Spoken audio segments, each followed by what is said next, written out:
Hoy vamos a hablar de pueblos pequeños donde el tiempo parece detenido y donde cada rincón guarda algo que no se suele contar. Son sitios donde todos se conocen pero no todo se dice y donde las miradas pesan más que las palabras en momentos concretos. Lugares donde aparentemente no pasa nada pero cuando ocurre algo extraño se queda para siempre y nadie lo olvida. En estos pueblos la noche se siente distinta porque el silencio es más profundo y la oscuridad parece más densa de lo normal.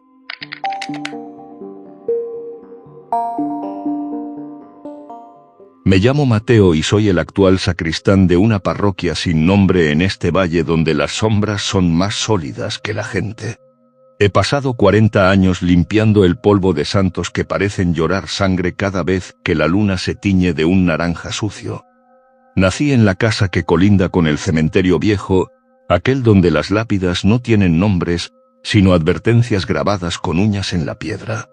Mi padre siempre decía que en este pueblo no se entierra a la gente para que descanse, sino para mantenerla lo suficientemente lejos de nosotros. Recuerdo perfectamente la tarde en que el cielo se volvió violeta y las vacas empezaron a mugir imitando el llanto de los bebés recién nacidos. Me encontraba en el campanario cuando vi a una procesión de figuras vestidas de lino blanco saliendo directamente del agua estancada del río seco. No tenían rostros, solo superficies lisas de una piel traslúcida que dejaba ver órganos negros latiendo con un ritmo lento bajo el pecho gris. Bajé las escaleras tropezando mientras el sonido de sus pasos, que eran succiones húmedas, retumbaba en las paredes de piedra de la iglesia vieja. Me encerré en la sacristía escuchando cómo miles de dedos diminutos empezaban a tamborilear contra los vitrales, buscando una fisura para entrar y llevarse mi aliento. El olor que emanaban atravesaba la madera. Era una mezcla de archivos mojados, flores de funeral olvidadas y algo que olía a carne muy antigua. Pasé la noche entera abrazado a un rosario de plata que se puso negro como el carbón en cuestión de minutos debido a la presencia. Al salir el sol, el pueblo parecía normal, pero todos los gatos habían aparecido degollados en un círculo perfecto alrededor de la fuente de la plaza. El alcalde me miró desde su balcón con unos ojos que ya no eran los suyos, sino dos canicas de vidrio que reflejaban un paisaje. Nadie comentó nada en el mercado, pero vi cómo las madres cosían las bocas de las muñecas de sus hijas para que no hablaran solas. Fui al bosque de los lamentos buscando respuestas y encontré un roble cuyas hojas eran en realidad jirones de ropa de la gente que desapareció. Las raíces del árbol se movían lentamente, envolviendo los huesos de un viajero que todavía intentaba gritar con una garganta llena de tierra negra y lodo. Desde entonces, he notado que mi propio reflejo en el agua bendita llega con unos segundos de retraso, como si estuviera perdiendo la conexión con mi alma. A veces, cuando estoy solo en la nave central, escucho una misa cantada en un idioma que suena a piedras chocando entre sí bajo el mar. He visto a mis vecinos cavar agujeros en sus propios sótanos a medianoche, trabajando en un silencio sepulcral que solo se rompe por el crujir. No cavan para esconder tesoros, sino para construir altares a algo que vive en el núcleo de esta montaña y que sueña con todos nosotros. Si alguna vez sientes que el aire se vuelve denso y que tu propia sombra pesa más de lo normal, significa que ya entraste aquí. No busques la salida en los caminos principales, porque el pueblo tiene la costumbre de doblar el espacio para que siempre termines frente a la parroquia. Hace apenas 3 días, encontré el confesionario cerrado por dentro y un hilo de grasa negra escurriendo por debajo de la pequeña puerta de madera vieja. Al acercar el oído, no escuché pecados, sino el sonido de cientos de insectos masticando palabras que aún no han sido pronunciadas por ningún ser vivo. El carnicero del pueblo, que antes era un hombre jovial, ahora solo vende cortes de carne que tienen tatuajes borrosos de los turistas que se perdieron. Yo mismo he dejado de comer, pues el pan aquí sabe a ceniza de muerto y el agua tiene la consistencia espesa de la clara de huevo. He descubierto que las campanas de mi iglesia no suenan por el golpe del badajo, sino porque algo atrapado en el metal grita cuando el sol cae. Las vibraciones hacen que los dientes me duelan y que las uñas se me desprendan lentamente, revelando una piel nueva que parece escamosa y muy fría. Anoche vi a mi propia madre, fallecida hace décadas, sentada en el primer banco de la iglesia con un velo que ocultaba su falta de mandíbula. Me entregó una nota escrita en una piel que se sentía sospechosamente cálida y que decía que el tiempo de las máscaras está por terminar.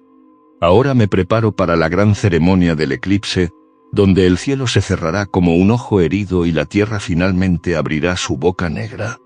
He afilado el cuchillo de comunión no para defenderme, sino para asegurarme de que mi final sea rápido antes de que ellos me encuentren todavía vivo. Cierro este relato con las manos temblorosas porque escucho que alguien está llamando a la puerta de la iglesia con el ritmo de mi propio corazón. No es un hombre, porque los hombres no tienen manos que miden 1 metro de largo ni uñas que suenan como cristales rotos al caminar. La luz de mi última vela se está ahogando en una oscuridad que parece tener tentáculos y que empieza a trepar por mis piernas con fuerza. Si encuentras este papel, no reces por mí, pues en este pueblo Dios se marchó hace mucho tiempo y solo dejó su eco para burlarse.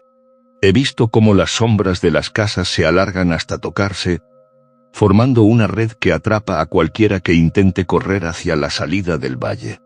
Mis dedos están empezando a tornarse de un color grisáceo y ya no siento el calor del fuego que arde débilmente en la chimenea de piedra.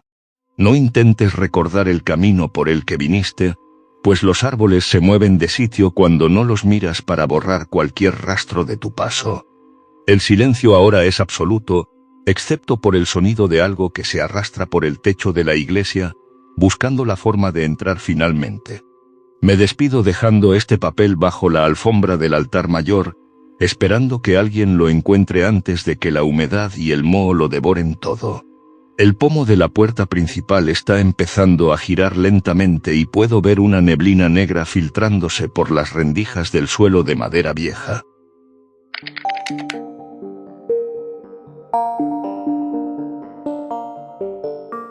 Soy Samuel y me hice cargo de la oficina de correos de este pueblo costero cuando mi padre amaneció con los ojos cosidos con hilo de pescar. Aquí, el mar no trae peces, sino trozos de madera tallada con nombres de personas que aún no han nacido y que caminan entre nosotros.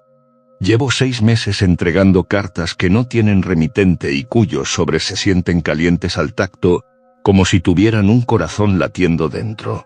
He aprendido que, en este lugar, las casas no se construyen sobre tierra firme, sino sobre los restos de barcos que naufragaron buscando una luz que no existe. Una madrugada, mientras clasificaba la correspondencia bajo la luz de una lámpara de aceite, una carta empezó a susurrar mi propio nombre con la voz de mi padre. El papel estaba empapado en un agua salada que olía a algas podridas y a las profundidades donde la luz del sol nunca ha llegado a tocar. Al abrirla, no encontré letras, sino una fotografía de mí mismo durmiendo en mi cama, tomada desde el techo por algo que tiene demasiadas articulaciones largas. Salí a la calle buscando aire, pero el pueblo estaba sumergido en una bruma tan densa que las farolas parecían ojos amarillos flotando en el vacío absoluto. Vi la pescadería local abierta a las 3 de la mañana y a los vecinos haciendo fila en un silencio sepulcral que me heló la sangre. No compraban pescado, entregaban pequeños frascos de vidrio llenos de sus propios recuerdos para que el dueño, un ser con escamas, los pesara. Intenté gritar para que alguien me viera, pero mi voz se convirtió en un graznido seco de gaviota y mis manos empezaron a sentirse extrañamente pegajosas. Me di cuenta de que todos en el pueblo tienen una cicatriz fina que les recorre el cuello, justo por donde se asoman las branquias cuando llueve. Regresé a la oficina de correos y encontré que todas las cartas habían sido abiertas. El contenido se arrastraba por el suelo como babosas hambrientas. Eran confesiones de crímenes que nadie cometió todavía, pero que el pueblo exige que se lleven a cabo para que la marea no suba más. El farero, que nunca baja de su torre de piedra, me hizo una señal con un espejo roto desde la distancia. El gran cobrador ya estaba aquí. Escuché el sonido de algo inmenso saliendo del agua, algo que arrastraba cadenas de hierro oxidado y respiraba con el estruendo de una tormenta eléctrica.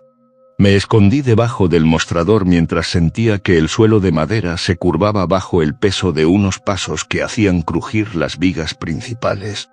El olor a naufragio llenó la habitación y una mano húmeda, con membranas entre los dedos, golpeó suavemente la madera pidiendo su correspondencia de almas perdidas. No me atreví a mirar hacia arriba, pero vi su sombra proyectada en la pared opuesta, una figura desproporcionada con tentáculos que brotaban de su espalda. El ser dejó un doblón de oro español sobre el mostrador. La moneda tenía grabado mi propio rostro llorando y la fecha exacta del día de mañana. Desde esa noche ya no necesito dormir, porque mis párpados se han vuelto transparentes y puedo ver lo que ocurre en las dimensiones que se solapan aquí. Veo a los niños del pueblo jugando con sombras que tienen forma de perros de 3 cabezas, y a los ancianos rezando a las boyas del mar. He intentado caminar hacia la carretera que lleva a la ciudad, pero cada vez que avanzo 1 kilómetro, aparezco de nuevo frente a la puerta de la oficina. El pueblo es un organismo vivo que nos digiere lentamente, transformando nuestra carne en la piedra caliza de los acantilados grises que nos rodean. Hoy me toca entregar la carta número 7 a la viuda del capitán, una mujer que vive en una casa que siempre gotea sangre por las tuberías. Sé que dentro de ese sobre está el hilo de pescar y la aguja de plata con la que deberé coser mis propios ojos al caer el sol. Es el precio por vivir en este rincón del mundo donde el tiempo se ha estancado, como el agua en un pozo lleno de cadáveres olvidados. Si alguna vez encuentras una botella con un mensaje en la playa, no la abras, contiene el último aliento de alguien que intentó escapar de nosotros. Me despido mientras escucho que la marea está subiendo más de lo normal. El agua salada empieza a filtrarse por debajo de la puerta principal. Mis pies ya no sienten el frío y mi piel ha empezado a brillar con esa misma luz verde que desprenden los naufragios en el fondo del mar. He visto a la viuda del capitán esperándome en el muelle, sosteniendo una red hecha de cabellos humanos que todavía parecen crecer bajo el viento salado. Ella no habla, pero el movimiento de sus labios coincide exactamente con los pensamientos más oscuros que intento reprimir. Los barcos anclados en la bahía no tienen tripulación, pero por las noches se escuchan banquetes y risas que provienen de sus bodegas inundadas de brea. He visto cómo las anclas se clavan, no en la arena, sino en los cuerpos de gigantes dormidos que sostienen el peso de todo el pueblo. Cada vez que sello un sobre con cera roja, siento que una parte de mi fuerza vital se queda pegada al papel. Los habitantes me saludan tocándose la cicatriz del cuello y yo asiento, sabiendo que mis propias branquias están empezando a abrirse dolorosamente bajo la mandíbula. El horizonte ha desaparecido. Ahora solo existe un muro de agua negra que se eleva hasta tocar las estrellas, las cuales parpadean con un brillo maligno. No hay barcos de rescate ni guardacostas, solo queda la oficina de correos y la tarea interminable de clasificar el dolor de los que vendrán después. He empezado a escribir mis propios mensajes en las conchas de los moluscos que aparecen en mi escritorio cada vez que hay luna llena.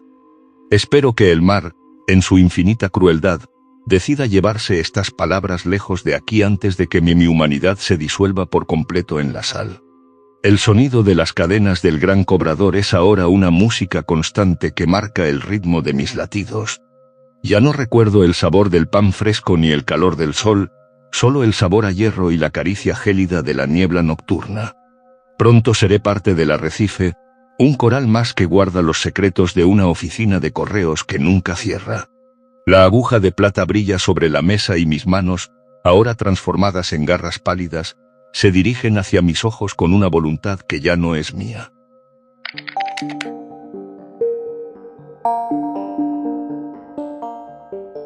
Soy doña Elena y llevo 60 años recibiendo a los recién nacidos en este pueblo, rodeado de trigales que nunca se siegan del todo.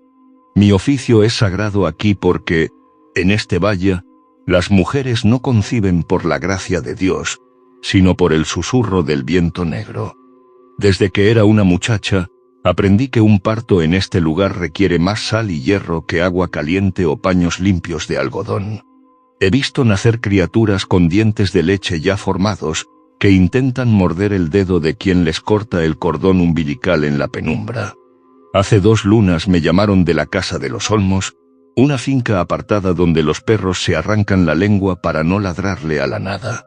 La madre estaba fría como el mármol, su vientre se movía con una violencia que recordaba a un animal atrapado en un saco de lona. Al empezar el trabajo, noté que de sus poros no brotaba sudor, sino una resina espesa y pegajosa que olía a incienso quemado y a tierra de fosa. El primer grito que soltó la mujer no fue humano, sino el crujido seco de una rama de roble partiéndose bajo el peso de la nieve. Cuando el niño finalmente asomó, no traía piel ni sangre, sino una estructura intrincada de mimbre tejido que latía con una luz verdosa y enferma.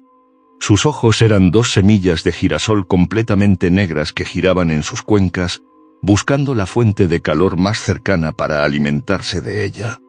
La madre murió al instante, convirtiéndose en un montón de hojas secas que el viento de la habitación esparció contra las paredes de madera vieja y astillada. Tomé a la criatura entre mis brazos y sentí cómo sus dedos de madera se enterraban en mi carne, buscando mis venas para succionar la vida. Tuve que envolverlo en una manta empapada en orina de lobo para calmar su hambre y llevarlo al sótano, donde guardamos a los otros hermanos de madera. Allí, en la oscuridad, cientos de siluetas de paja y mimbre me esperaban, balanceándose rítmicamente sobre sus talones sin hacer el menor ruido de respiración humana. Cada familia del pueblo tiene al menos uno de estos hijos escondido bajo las tablas del suelo para asegurar que las cosechas de trigo no se pudran. Es el pacto que firmaron nuestros antepasados con el rey de las espigas, aquel que vive debajo de los silos y que no tiene huesos. He empezado a notar que mis propios dedos se están volviendo rígidos y que mi piel tiene la textura de la corteza de un árbol muy viejo. A veces, cuando me quedo quieta demasiado tiempo, los pájaros intentan anidar en mis cabellos, pensando que soy un espantapájaros más del camino real abandonado. Los vecinos me traen ofrendas de carne cruda para que yo se la dé de comer a los niños de mimbre que crecen en la oscuridad total. Ellos saben que, si las criaturas pasan hambre, empezarán a caminar por el pueblo reclamando la carne de los vivos como pago por su protección eterna. Anoche escuché que el niño de los olmos hablaba desde el sótano con la voz de todos los hombres que han muerto en este valle desde siempre.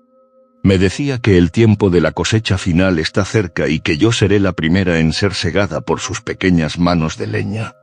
He intentado quemar la casa 3 veces, pero el fuego se apaga antes de tocar la madera, como si las llamas tuvieran miedo de lo que hay dentro. Ahora paso las horas tejiendo más extremidades con los juncos del río para completar a los que nacieron incompletos y que lloran como grillos. Mi memoria se desvanece, solo recuerdo el olor del trigo y el sonido de las hoces afilándose contra la piedra en la plaza del pueblo rancio.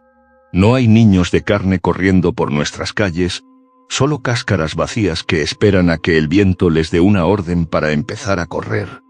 Si pasas por aquí y ves a una anciana sentada en el porche que parece no parpadear, te ruego que no me pidas agua ni dirección alguna. Mis labios están sellados con cera de abeja y, dentro de mi boca, ya no hay lengua, solo un nido de arañas que tejen. La tierra empieza a reclamar mis pies y ya no puedo levantarme de esta silla de mimbre, que parece estar fundiéndose con mi propia espina dorsal. Pronto, otra partera ocupará mi lugar, heredando el secreto de los niños que nunca mueren y que siempre tienen hambre de una madre nueva. Incluso las paredes de mi alcoba han empezado a brotar pequeñas espinas de madera que se enganchan en mi ropa cuando intento moverme durante las noches largas. Los niños de mimbre no duermen, se quedan mirándome desde los rincones de la casa, esperando a que mi corazón dé su último y seco latido. El cielo sobre el trigal se ha vuelto de un color amarillo enfermizo y las nubes parecen estar hechas de polen denso que dificulta la respiración. He visto cómo las sombras de los niños de madera salen a jugar bajo la luz de la luna, dejando rastros de aserrín en la tierra. Mis ojos se están nublando. Ahora veo el mundo como si estuviera mirando a través de una densa red de raíces y ramas entrelazadas entre sí. Puedo sentir cómo la savia empieza a sustituir mi sangre, recorriendo mis venas con una lentitud insoportable que me quita el aliento por completo y para siempre. Las oraciones que conocía se han transformado en salmos dedicados a las raíces profundas y al sol que quema las espigas hasta volverlas negras como el carbón. Ya no temo a la muerte, temo a la transformación total en una estatua de juncos que servirá de nido para la próxima generación de horrores. Escucho los pasos de los vecinos acercándose con más ofrendas de carne podrida, pues saben que hoy es el día en que la gran partera se retira. No traen flores, traen guirnaldas de espinas para coronar mi cabeza mientras mis pies se hunden definitivamente en el suelo de tierra batida de la entrada. El niño de los olmos ha subido del sótano y ahora acaricia mi mejilla con sus dedos de madera, prometiéndome que mi voz vivirá en sus gritos nocturnos. Soy la madre de un bosque que camina, la creadora de una estirpe de paja que heredará las ruinas de este pueblo condenado al olvido.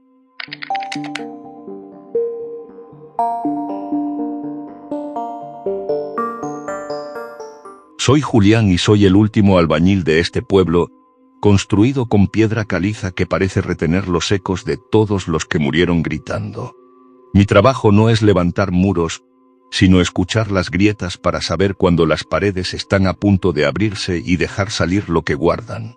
Hace 3 inviernos, mientras reparaba el sótano de la vieja escuela, encontré una hilera de dientes humanos incrustados entre los ladrillos como si fueran mortero. Al tocarlos, una vibración helada recorrió mi brazo y escuché el llanto de 50 niños que nunca aparecieron en los registros oficiales de la municipalidad. El alcalde me prohibió hablar de lo que vi, asegurando que el pueblo necesita esos cimientos espirituales para no ser devorado por el bosque que nos rodea. He aprendido que, en este lugar, las casas no se pintan para que se vean bonitas, sino para ocultar las manchas de aceite humano que brotan. Una noche de tormenta, una fisura enorme cruzó la pared de mi propia habitación y una mano pálida, con demasiadas falanges, intentó sujetar mi cuello. La voz que salía de la grieta era la de mi hermano gemelo, quien se supone que se ahogó en el pozo cuando apenas teníamos 5 años. Me pedía que le prestara mis ojos por un momento, diciendo que la oscuridad dentro de la piedra es una soledad que te devora los pensamientos. Tapé la grieta con cemento bendito y sangre de cordero, pero todavía escucho sus uñas rascando la superficie interna de la pared cada vez que duermo. He notado que los habitantes del pueblo caminan siempre pegados al centro de la calle, temiendo que una sombra demasiado larga los arrastre hacia los muros. Los edificios aquí tienen hambre de presencia y las ventanas parecen párados que se cierran lentamente cuando alguien se queda mirando fijamente, durante demasiado tiempo, hacia adentro. El panadero me confesó que su horno no funciona con leña, sino con las palabras de odio que los vecinos susurran a través de las rendijas. Por eso el pan aquí tiene un sabor amargo, que se te queda pegado a la garganta y te hace querer decir cosas horribles a quienes amas. Ayer encontré una grieta en la plaza principal que supuraba un líquido negro y espeso, el cual atraía a miles de moscas con rostros vagamente humanos y tristes. Al intentar sellarla, el suelo se sintió blando como carne cruda y escuché un latido masivo que provenía de las profundidades mismas del casco antiguo. Sé que llegará el día en que las estructuras no aguanten más y las paredes finalmente escupan todos los secretos que hemos intentado ocultar bajo capas de calorías. Mi cuerpo está empezando a volverse rígido, como si mis huesos se estuvieran transformando en mármol frío y mis venas se llenaran de polvo de ladrillo. Si alguna vez visitas este lugar y escuchas que una pared te susurra un secreto sobre tu pasado, huye inmediatamente antes de que tu sombra se pegue.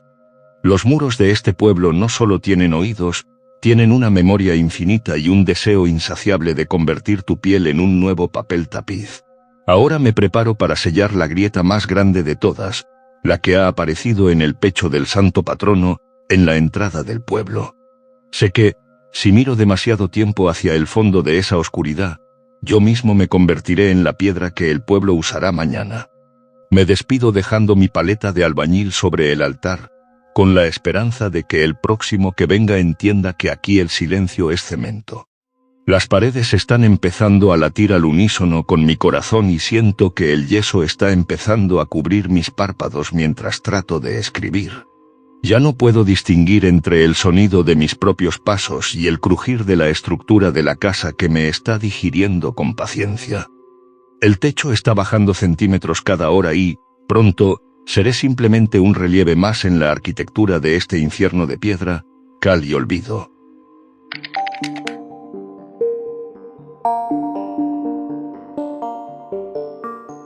Me llamo Octavio y soy el encargado de mantener engrasada la vieja noria de madera que preside el centro de este pueblo, abandonado por los mapas.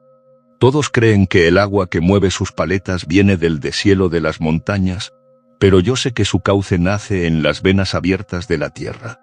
Llevo 30 años vertiendo aceite de ballena en sus ejes para que el chirrido del metal no ahogue los gritos de los que viven debajo del fango. Mi padre me entregó la llave de la compuerta cuando sus manos ya no eran de carne, sino de una madera negra y nudosa que crujía al cerrarse. Una tarde de agosto, el agua de la acequia se volvió espesa y comenzó a arrastrar mechones de cabello rubio que se enredaban en los engranajes de bronce. Tuve que meter las manos en la corriente y sentí cómo dedos invisibles intentaban arrastrarme hacia el hueco oscuro, de donde brota el caudal eterno de este valle. No eran ramas lo que obstruía el paso, sino los huesos de todos los que alguna vez prometieron amor eterno bajo la sombra del viejo sauce llorón. Al limpiar la noria, escuché una voz que no venía del aire, sino del eco que hacía mi propia sangre golpeando contra mis tímpanos en el silencio. La voz me decía que la rueda no debe detenerse nunca, porque el movimiento circular es lo único que mantiene a los muertos en su sitio bajo nosotros. Si la noria se detiene un solo segundo, el tiempo en el pueblo retrocederá y todos volveremos a sentir el dolor de nuestras propias autopsias, olvidadas hace siglos. He visto a mis vecinos acudir a la noria a medianoche para arrojar pequeñas figuras de cera con la forma de sus enemigos más odiados. El agua las funde y, a la mañana siguiente, el enemigo amanece con la piel derretida y pegada a las sábanas de su propia cama matrimonial, sin explicación alguna. El cura del pueblo ya no usa agua bendita, sino que llena su cáliz directamente de la noria cuando la luna está en su punto más alto y enfermo. Dice que el sabor del agua es dulce como el pecado original y que le permite ver los pecados antes de que sean siquiera pensados por los fieles. Ayer noté que la noria ha empezado a girar en sentido contrario, haciendo que el sol salga por el oeste y que las flores se marchiten antes de nacer. Los pájaros caen muertos del cielo y sus cuerpos, al tocar el suelo, se convierten en piedras lisas que tienen grabados los ojos de mis parientes fallecidos. He intentado romper la estructura con un hacha, pero el metal rebota contra la madera como si estuviera golpeando un bloque de acero templado. La madera de la noria ha empezado a sangrar por las marcas de mis golpes y el olor a matadero ha inundado cada rincón de este pueblo maldito. Ahora mis propias piernas se están volviendo pesadas y mis pies han echado raíces que se hunden profundamente en el barro podrido. Siento que mi columna vertebral se está arqueando para formar parte del siguiente radio de la gran rueda que gira sin descanso ni piedad. Si alguna vez escuchas un chirrido que suena como un lamento humano en la distancia, no busques el origen del ruido por nada del mundo, te lo suplico. La noria está buscando un nuevo guardián, alguien cuya alma sea lo suficientemente pesada como para mantener el eje en su sitio un siglo más de agonía. Me despido mientras mis dedos se transforman en astillas y mi aliento se vuelve el vapor que sale del agua caliente que fluye ahora por los canales. Pronto seré madera, seré rueda, seré el eterno movimiento que tritura los sueños de este pueblo que ya no sabe cómo morir en paz bajo el sol. La noria me llama con el ritmo de un tambor hecho de piel humana y ya no puedo distinguir dónde termina mi cuerpo y empieza el mecanismo del infierno. El agua me cubre las rodillas y el frío es una caricia que me susurra que el olvido es el único premio para los que servimos fielmente. He visto cómo los niños del pueblo se acercan a la orilla para lanzar piedras a mi rostro, pero las piedras atraviesan mi piel sin dejar herida alguna. Mi cuerpo ya no es materia orgánica, es una extensión de la voluntad de la noria que necesita devorar la historia para que el mañana pueda existir. Anoche, la noria escupió el anillo de bodas de mi madre, perdido hace 40 años, pero el oro estaba blando y goteaba una sustancia negra y amarga. Comprendí entonces que todo lo que se pierde en este mundo termina siendo procesado por los dientes de madera de este ingenio que no conoce el perdón.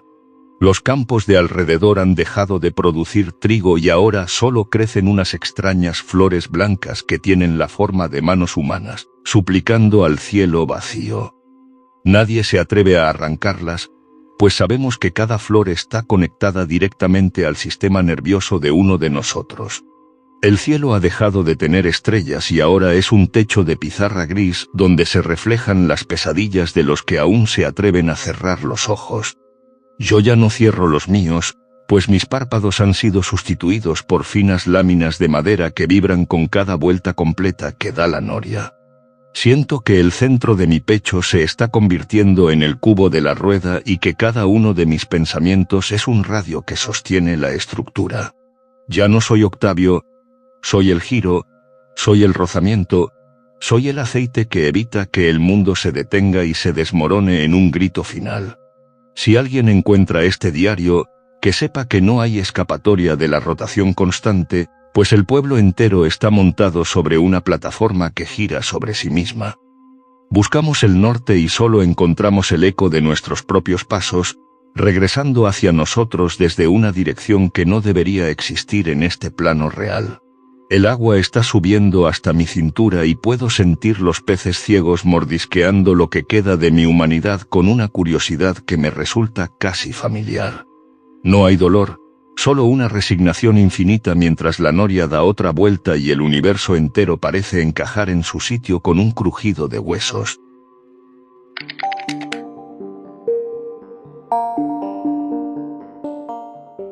Me llamo Silvana y soy la encargada de preservar lo que el tiempo debería haber borrado en este pueblo de espejos empañados. Mi taller no huele a formaldehído ni a serrín, sino al ozono que dejan los rayos y al filo cortante del vidrio soplado con el último aliento de los moribundos. En este rincón del mundo, la muerte no es un proceso de descomposición orgánica, sino una cristalización del alma que pocos se atreven a tocar. Aprendí el oficio de mi padre, quien descubrió que en este valle las sombras de los muertos no se disipan, sino que se quedan pegadas a las paredes como manchas de humedad persistente. Mi trabajo consiste en despegar esas sombras con un bisturí de cuarzo, trabajando con una precisión quirúrgica para no rasgar el tejido de la oscuridad, y atraparlas dentro de estructuras de cristal para que no deambulen por las calles buscando cuerpos ajenos que habitar. Hace una semana me trajeron la sombra de un hombre que murió de terror absoluto en el campanario de la iglesia. Al intentar manipularla, noté que no era plana ni oscura, sino que tenía aristas físicas que cortaban el aire y emitía un sonido similar al de 1000 copas rompiéndose al mismo tiempo. Era una sombra herida, una mancha de negrura vítrea que intentaba reconstruirse usando mi propia piel como molde. Para fijar una esencia así, necesité usar arena de desierto mezclada con cenizas de documentos prohibidos, fundiéndola a una temperatura que solo se alcanza con el fuego de las fiebres más altas. He llenado las vitrinas de mi taller con pájaros hechos de cristal líquido que contienen en su interior el último trino de especies que el mundo ya olvidó. Si alguien se acerca demasiado, los pájaros empiezan a vibrar en sus jaulas de vidrio y el sonido es tan agudo que los dientes de los curiosos comienzan a astillarse dentro de sus encías. Es una música mineral que devora el calcio. Los habitantes del pueblo acuden a mí cuando sienten que sus propias sombras se vuelven demasiado pesadas o cuando éstas empiezan a hablarles de noche con voces de extraños que habitan en los rincones. Yo las podo, les quito las partes infectadas por el remordimiento y las devuelvo encapsuladas en pequeñas esferas de vidrio que deben llevar colgadas al cuello, como un recordatorio de que su oscuridad ahora me pertenece. He empezado a notar que mi propia sombra ya no me sigue. Se ha quedado petrificada en el rincón más oscuro del taller, transformándose lentamente en una estatua de obsidiana que me observa con un odio gélido. Mis manos tienen ahora la temperatura del hielo profundo y mi piel se ha vuelto tan translúcida que, bajo la luz de la luna, puedo ver cómo mis órganos brillan con una luz fosforescente, como minerales extraídos de una mina maldita. Ya no sangro rojo. Cuando me corto con un fragmento de espejo, de mi herida brota un polvo de diamante que brilla con la intensidad de una estrella moribunda. Ayer, Mientras soplaba una nueva pieza para contener el lamento de una viuda, mis pulmones expulsaron esquirlas de cristal en lugar de aire. El dolor fue una melodía cristalina que inundó la habitación, un concierto de punzadas que me reveló mi destino. Me estoy convirtiendo en mi propia obra maestra. Soy una cáscara de vidrio en crecimiento, una prisión transparente que servirá para albergar todas las sombras que el pueblo ha rechazado por miedo a conocerse a sí mismo. Siento cómo mi columna vertebral se vuelve un prisma y cómo mi corazón late con el ritmo seco de un metrónomo de cuarzo. Si alguna vez entras en mi taller y ves una figura humana que parece hecha de luz congelada, no intentes buscar tu reflejo en ella. El cristal tiene una memoria voraz, y si pones tu mano sobre mi superficie, tu propia sombra será succionada hacia el interior del vidrio, dejándote como un cuerpo hueco, una lámpara sin mecha que no proyecta nada bajo el sol. Las sombras de cristal no perdonan la curiosidad, se alimentan de la identidad de quien las mira para dar un poco de color a su existencia incolora. Ahora paso las horas puliendo mis propios huesos con polvo de rubí para que, cuando llegue el final, mi muerte no sea un entierro, sino un estallido cegador que ilumine el valle por una última vez. El pueblo entero está empezando a brillar con una intensidad enfermiza. Cada casa es ya una vitrina de horrores transparentes y cada vecino es un fantasma de vidrio esperando el golpe final de una piedra. Me despido mientras mi lengua se vuelve de sílice y mis palabras se transforman en grabados permanentes sobre el aire frío de la noche. Ya no soy Silvana. Soy el lente a través del cual la oscuridad observa la luz, transformando cada lágrima humana en un proyectil de cristal eterno que nunca terminará de caer. Y hasta aquí el video de hoy. Si te ha gustado, no olvides darle a like y suscríbete para no perderte ningún video como este. Activa la campanita para que YouTube te avise cada vez que subamos contenido y nos vemos en el próximo video.